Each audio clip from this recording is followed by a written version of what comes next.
कि वो दंगे की झूठी साजिश का आरोप लगा रहे हैं। 19 लोगों पे फर्जी सेडिशन के चार्ज लगा दिए, जिसमें मीडिया वालों को भी उन्होंने शामिल किया कि देशद्रोह का मुकदमा उन पे लिख दिया, और सारा कुछ झूठ, सारा कुछ फर्जी।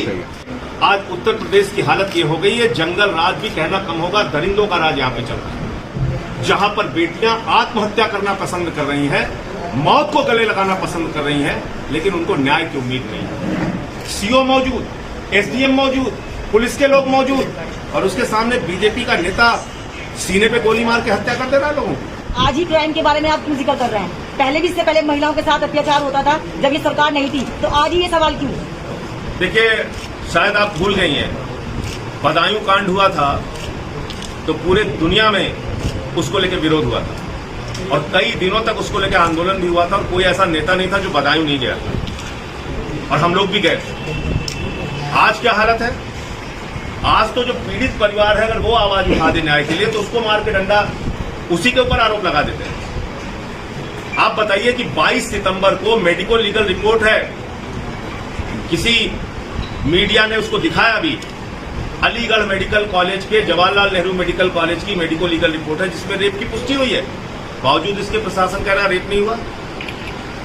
टाइम डिक्लेरेशन जो सुप्रीम कोर्ट भी मानता है, लड़की ने मरने से पहले बयान दिया, फिर भी नहीं मान रहे।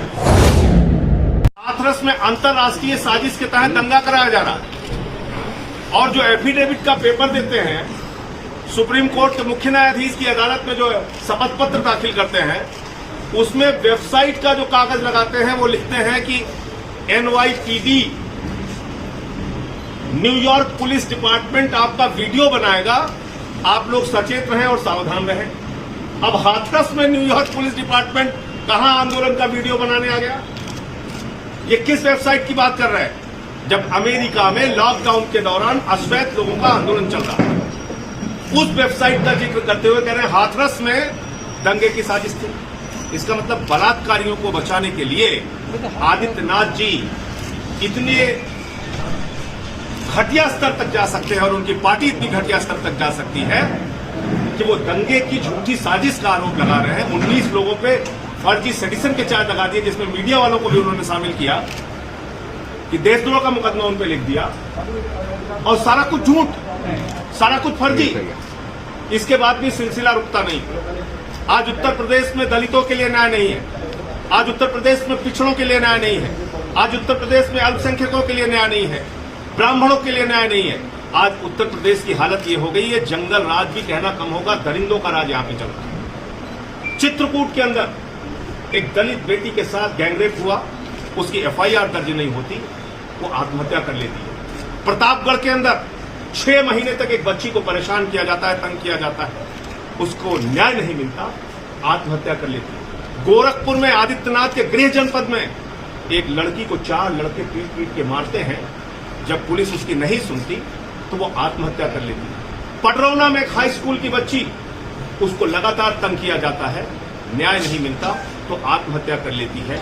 बाराबंकी का जो कांड है वो हाथरस से ज्यादा भयावह है, दरिंदगी की गई, हैवानियत किया गया, शरीर को छत की छत कर दिया गया और हत्या कर दी गई, वो भी एक दलित परिवार की। इसलिए मैं कहना चाहता हूं, आज उत्तर प्रदेश में आदित्यनाथ का राज बेटियों के लिए कब्रगाह बन गया है, कब्रगाह, जहां पर बेटियां आत्महत्या करना पसंद कर रही हैं, मौत को गले लगाना पसंद कर रही हैं, लेकिन उनको न्याय की उम्मीद नहीं है। इस तरह का अपमान और जलालत उनको झेलना पड़ा। तो इसलिए आदित्यनाथ जी को अब वो लॉ एंड ऑर्डर नहीं संभाल पा रहे हैं, अब वो अपहरण के उद्योग को नहीं रोक पा रहे हैं, हत्याओं को नहीं रोक पा रहे हैं, बलात्कार की घटनाओं को नहीं रोक पा रहे हैं। बलिया में उनकी पार्टी का एक नेता सरेआम पाल समाज के एक युवक को, उसके बेटे के सामने गोली मार दी जाती है, जयप्रकाश पाल को, और विधायक वहां का निर्लज्जता के साथ कहता है कि नहीं साहब वो तो हमारी पार्टी के ही हैं, और दोनों पक्षों का ध्यान रखना चाहिए। सीओ मौजूद,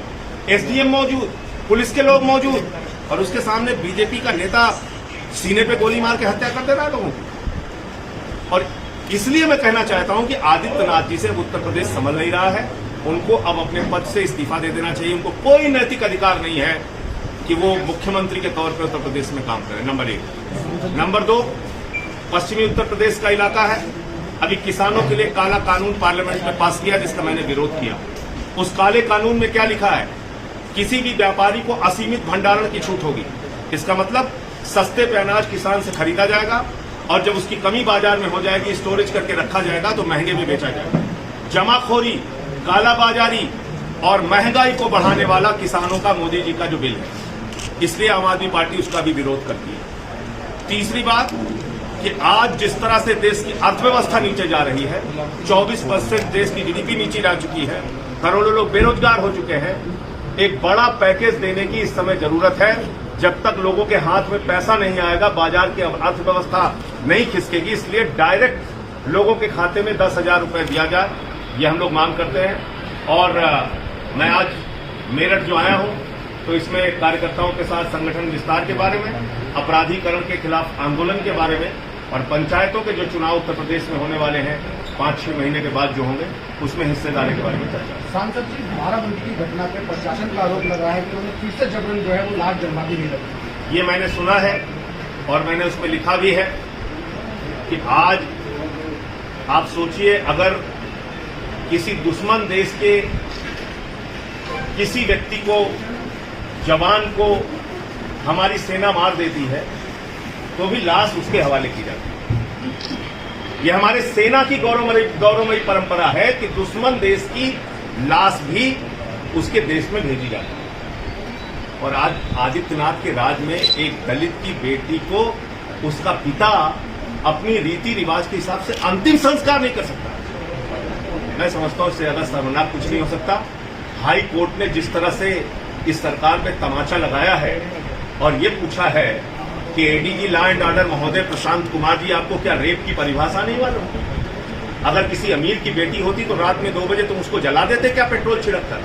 ये अपने आप में बहुत बड़ा सवालिया निशान है और वही काम जो हाथरस में हुआ, बाराबंकी में दोहराया गया है, ऐसी जानकारी मिली। सर, बलिया में कांड होता है, अधिकारियों के सामने एक हत्या होती है, उसके बाद अभी तक जो आरोपी है बताया जा रहा है बीजेपी का नेता है, विधायक का उससे संरक्षण प्राप्त है, उसके बाद भी गिरफ्तारी नहीं की। वहाँ की प्रशासन की सीट से नहीं, या कोई दबाव तो नहीं वहाँ के प्रशासन की गिरफ्तारी? देखिए, मैं बार बार इस बात को कहता हूं तो कई लोग नाराज हो जाते हैं। जातिवादी मंशा से अगर कोई सरकार चलाई जाएगी तो वो लोगों के साथ न्याय नहीं कर सकती। और योगी जी, उनकी सरकार जातिवादी मानसिकता के तहत काम कर रही है और इसके कारण से अपने पार्टी के लोगों को पहले देखते हैं, जाति के लोगों को पहले देखते हैं, न्याय नहीं मिल पाता है। ये खुली किताब की तरह दिख रहा है। अब हम अगर उस पर पट्टी बांध के और बातों को घुमा घुमा के करें तो उससे फायदा नहीं। हमने देखा, हमने इस बात को देखा कि क्या हुआ हाथरस के अंदर। जितने विपक्षी नेता गए सबके ऊपर हमला हुआ और वहां रैली करने की छूट थी किसके लिए? बलात्कारियों के पक्ष में।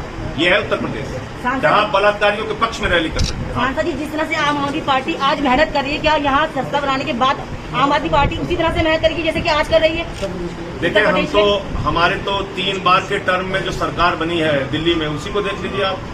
हमने शिक्षा पे, हमने स्वास्थ्य पे, हमने बिजली पे, हमने पानी पे कितना काम किया है। 400 यूनिट आधे दाम पे देने वाली बिजली पहली सरकार है, 200 यूनिट मुफ्त देने वाली पहली सरकार है, 20,000 लीटर पानी फ्री देने वाली सरकार है। हमारी सरकार एजुकेशन के मामले में दुनिया में सबसे बेहतरीन काम करके हमने। यूपी के लिए क्या एजेंडा, चुनावी एजेंडा सेट किया जा रहा है? देखिए, ऐसा है कि उत्तर प्रदेश आज अपराधों से जल रहा है।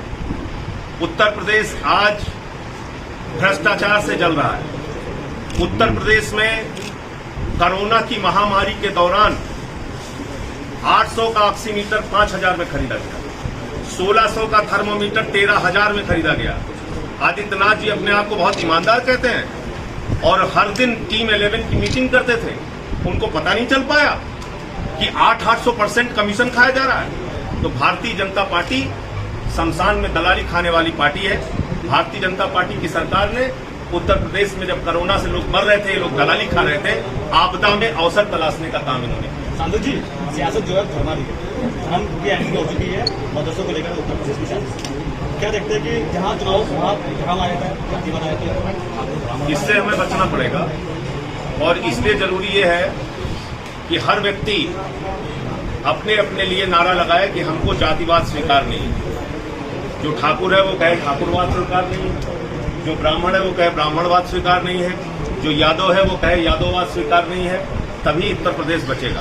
अगर हर आदमी अपनी अपनी जाति का डमरू लेके पीटेगा तो उत्तर प्रदेश नहीं बचेगा। सर क्राइम तो इससे पहले भी था, आज ही क्राइम के बारे में आप क्यों जिक्र कर रहे हैं? पहले भी इससे पहले महिलाओं के साथ अत्याचार होता था जब ये सरकार नहीं थी, तो आज ही ये सवाल क्यों?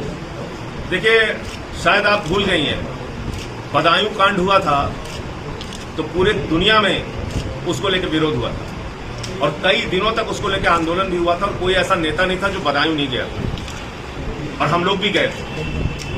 आज क्या हालत है? आज तो जो पीड़ित परिवार है, अगर वो आवाज उठाते न्याय के लिए तो उसको मार के डंडा उसी के ऊपर आरोप लगा देते हैं। आप बताइए कि 22 सितंबर को मेडिको लीगल रिपोर्ट है, किसी मीडिया ने उसको दिखाया भी, अलीगढ़ मेडिकल कॉलेज के, जवाहरलाल नेहरू मेडिकल कॉलेज की मेडिको लीगल रिपोर्ट है जिसमें रेप की पुष्टि हुई है। बावजूद इसके प्रशासन कह रहा रेप नहीं हुआ।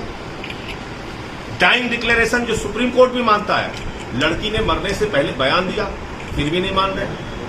तो आदित्यनाथ जी की सरकार इसलिए हिंदुस्तान की आजादी के बाद सबसे निकृष्ट सरकार है क्योंकि इनके राज में पीड़ित को भी आवाज उठाने का हक नहीं है।